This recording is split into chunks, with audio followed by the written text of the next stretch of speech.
ৰাজ্যখনত বৰ্তমান অসমৰ যি হিটলাৰী মুখ্যমন্ত্ৰী ডক্টৰ হিমন্ত বিশ্ব শৰ্মাই যেনেকৈ ধৰণে মুছলমানসকলক বাছি বাছি উচ্ছেদ কৰি আছে, যেনেকৈ স্বদেশী মুছলমান লোকসকলক বাংলাদেশী সজাইছে, ডি ভোটাৰৰ নামত বাংলাদেশী সজাইছে।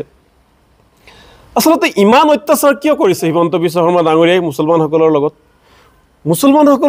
মুছলমানসকলৰ কি অন্যায়, এই বিষয়টো আজি ৰাজহুৱাকৈ জানিব বিচাৰিছোঁ। আমি নেমচুৰ ফালৰ পৰা মুখ্যমন্ত্ৰীক আমি প্ৰশ্ন কৰিব বিচাৰিছোঁ যে মুখ্যমন্ত্ৰী ডাঙৰীয়া, অসমৰ মুছলমানসকলে আপোনাৰ কি এনেধৰণৰ অন্যায় কৰিছে যাৰ কাৰণে আপুনি অকল উচ্ছেদ কৰি আছে, তাৰপিছত স্বদেশী মুছলমানক ডি ভোটাৰ ডি সজাই আপুনি পুছবেক কৰি আছে ভাৰতীয়সকলক? ইয়াৰ কাৰণটো আমি জানিব বিচাৰিছোঁ।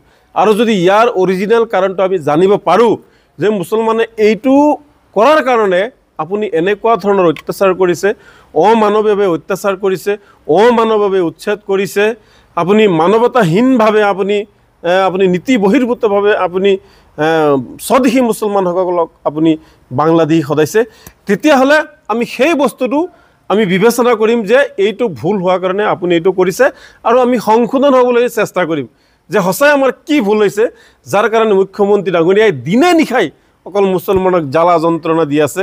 এই বস্তুটো আমাৰ এতিয়া জানিব মন গৈছে।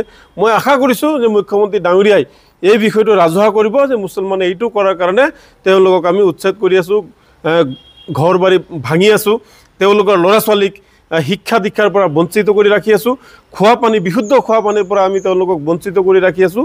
মানে সমগ্ৰ উন্নয়নৰ সমগ্ৰ বিষয়ৰ ফালৰ পৰা মুখ্যমন্ত্ৰী ডাঙৰীয়াই বৰ্তমান আৰু তেওঁৰ চৰকাৰে আমাক বঞ্চিত কৰি ৰাখিছে। গতিকে ইয়াৰ কাৰণটো আমি জানিব লাগে।